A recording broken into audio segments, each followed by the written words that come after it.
नमस्कार दोस्तों, एक बार फिर से स्वागत है आप सभी लोगों का आपके अपने यूट्यूब चैनल ज्ञान गंगा में। दोस्तों, बहुत बड़ी अपडेट निकल कर आ रही है। यूपी स्कॉलरशिप को लेकर छात्रवृत्ति के रूल में बड़े बदलाव किए गए हैं। अगर चूक हुई तो नहीं मिलेगी।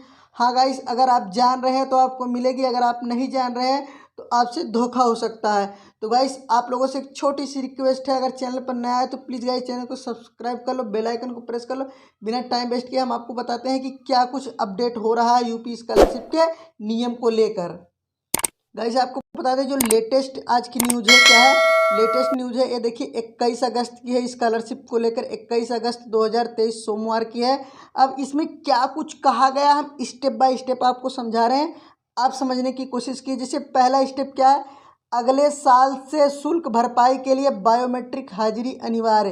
क्या अगले साल से, यानी कि 2023 वाली जो स्कॉलरशिप है, इस स्कॉलरशिप में नहीं, जो 2024 वाली यानी अगले साल जो भरेंगे उनके लिए बायोमेट्रिक क्या है, कंपलसरी है। बायोमेट्रिक अटेंडेंस जरूरी है। लेकिन इस साल अगर आप भर रहे हैं तो आज इस साल के लिए कुछ नहीं है, आप टेंशन मत ले। दूसरी चीज़, इसके पहले वाले वीडियो में हमने बताया था, आज भी एक खबर आई है कि नियमों में एकरूपता लाई जाएगी। क्या नियमों में एकरूपता लाई जाएगी? समाज कल्याण अन्य पिछड़ा वर्ग अल्पसंख्यक कल्याण विभाग छात्रवृत्ति एवं शुल्क प्रतिपूर्ति योजना के तहत ऑनलाइन भुगतान करते हैं। इनकी वरीयता सूची करने के लिए अलग अलग नियम हैं। और अब नए नियमावली के अनुसार सभी स्टूडेंट को एक समान तरीके से क्या होगा, एक समान तरीके से स्कॉलरशिप दी जाएगी। इसमें पहले क्या था कि एससी को दे दो, ओबीसी को दे दो, जो सरकारी संस्थान है उनके छात्रों को पहले दे दो और प्राइवेट संस्थान वाले को बाद में दो। तो अब इस सभी नियम को क्या किया जाएगा, बंद किया जाएगा। अब इस एक साथ सारे स्टूडेंट को भेजा जाएगा स्कॉलरशिप। ध्यान से समझिए, अब जो है संस्थान के नाम पर या फिर स्कॉलरशिप क्या है, जाति के नाम पर नहीं भेजी जाएगी। अब सारे स्टूडेंट के लिए एक समान रूल बनाए जाएंगे, जो पहले सबसे लेटेस्ट अपडेट है और सबसे अच्छी अपडेट है। दूसरी बात क्या बता दें आपको, इस नियमावली क्या है, नेक्स्ट क्या है, जो अगले साल शुल्क भरपाई को लेकर बात चल रही है। एक कोर्स के एंट्रेंस के जरिए दूसरे में जाने पर पाबंदी नहीं होगी छात्रवृत्ति।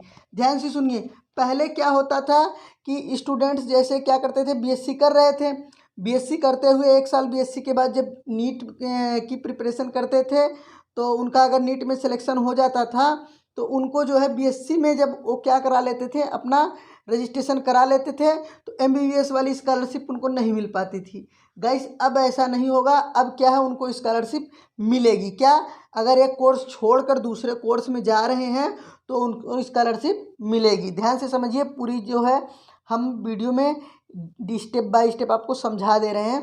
देखिए, नए ग्रेडिंग अनिवार्य। क्या नए ग्रेडिंग अनिवार्य, इसको लेकर देखिए क्या है, यह भी एक तरह का बदलाव ही है।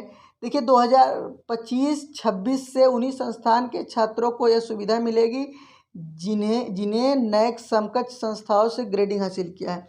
यानी कि 2024 तक तो नहीं, 2025-26, क्या ध्यान से समझिए बात को, 2025-26 में उन्हीं संस्थान के छात्रों को स्कॉलरशिप मिलेगी जिनकी संस्थान नैक ग्रेडिंग है, चाहे वो A+ हो, चाहे B+ हो, चाहे C।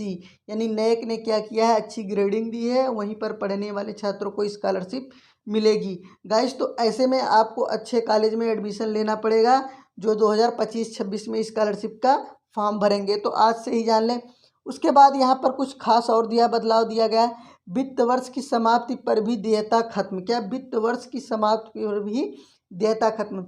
गाइस, आप पूरी वीडियो देखिए, जरा समझिए, पॉइंट टू द पॉइंट समझिए क्या हम समझाना चाहते हैं। यहाँ पर दिया रिजल्ट या सत्र में देरी के कारण। क्या, रिजल्ट या सत्र में देरी के कारण विद्यार्थी आवेदन से वंचित नहीं होगा। यानी रिजल्ट अगर देरी से आया तो भी आप अपना स्कॉलरशिप का फॉर्म भर देंगे। इसके लिए पोर्टल बंद की प्रक्रिया में बदलाव हो रहा है। यानी कि पोर्टल जैसे बंद हो जाता था, लास्ट डेट खत्म, पोर्टल बंद, स्टूडेंट क्या करते थे, अप्लाई नहीं कर पाते थे। तो यहाँ पर कुछ बदलाव होने वाला, बहुत बड़े बदलाव होने वाले हैं। वित्त वर्ष की समाप्ति तक छात्रों के डेटा परीक्षा को प्रक्रिया पूरी नहीं हुई तो उसे अगले वर्ष वित्त में भुगतान हो सकेगा। अभी वित्त वर्ष की समाप्ति के बाद भुगतान शासन से पुनः अनुमति पर हो सकता है। यानी कि जो मार्च के बाद क्या होता था, भुगतान होता था, वह जल्दी नहीं होता था। पहले तो मार्च तक स्कॉलरशिप आसानी से सबको मिल जाती है, मार्च के बाद क्या है, कभी अप्रैल में आ जाता था एक किस्त, कभी मई में आता था, कभी जून में आता था, कभी जुलाई में। तो ये हमेशा रेगुलर नहीं आता है, कब किस डेट को आएगा ऐसा कुछ कंफर्म नहीं होता। यह शासन से अनुमति पर होता है, लेकिन मार्च तक लगातार स्कॉलरशिप स्टूडेंट को भेजी जाती है। तो अब इस तरह का नियम बदल जाएगा। अब पूरे साल जो है किसी भी स्टूडेंट को स्कॉलरशिप भेज दिया जाएगा, इसलिए शासन से अनुमति लेने की ज़रूरत नहीं पड़ेगी। ये बहुत अच्छी, बहुत बड़ी गुड न्यूज़ है गाइस, तो ध्यान से समझिए।